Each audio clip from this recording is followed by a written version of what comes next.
യു.പിയിലെ അമ്രോഹ എന്ന് പറയുന്ന സ്ഥലത്താണ്. അവിടെ 2024 ഒരു കുട്ടിയെ പാമ്പ് കടിക്കുണ്ടായി. ആ പാമ്പ് കടിച്ച കുട്ടിയെ അവർ നേരെ കൊണ്ടുപോയത് ഒരു മന്ത്രവാദ പൂണയുടെ അടുത്തോട്ടായിരുന്നു. പക്ഷെ കുട്ടി മരിച്ചുപോയി. 2 ദിവസം കഴിഞ്ഞപ്പോൾ കുട്ടി മരിച്ചുപോയി. ആ കുട്ടിയെ തക്ക സമയത്തിന് ഹോസ്പിറ്റലിൽ എത്തിക്കാൻ പറ്റിയായിരുന്നു, ചിലപ്പോൾ രക്ഷപ്പെടുത്താൻ പറ്റുമായിരുന്നു. നമുക്ക് 2 തരം ചികിത്സാ രീതികൾ കണ്ടു നോക്കാം.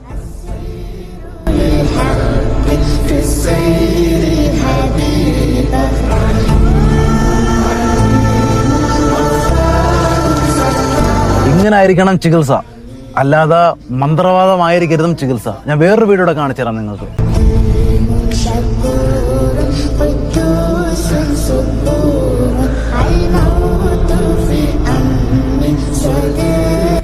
ഇതും മതപരമായിട്ടൊരു ചികിത്സയാണെന്ന് ഞാൻ പറയൂ. കാര്യം വെറുതെ ഒരു കാര്യമില്ല, അതൊരു കുട്ടിയെ കൊണ്ട് വല്ലവന്റെ കാലിൻ്റെ വെച്ച് ചവിട്ടിപ്പിക്കേണ്ട കാര്യമില്ലല്ലോ. അപ്പോൾ ഇതൊരു ചികിത്സാ രീതി തന്നെ. സ്വന്തം കുഞ്ഞുങ്ങളെയൊക്കെ വല്ലവൻ്റെ ഒക്കെ കാലിൻ്റെ ഇടയിലിട്ട് കൊണ്ട് ചവിട്ടിക്കാതെ വല്ല ഹോസ്പിറ്റലിലൊക്കെ കൊണ്ടുപോയി എന്തെങ്കിലും പ്രശ്നം ഉണ്ടാക്കി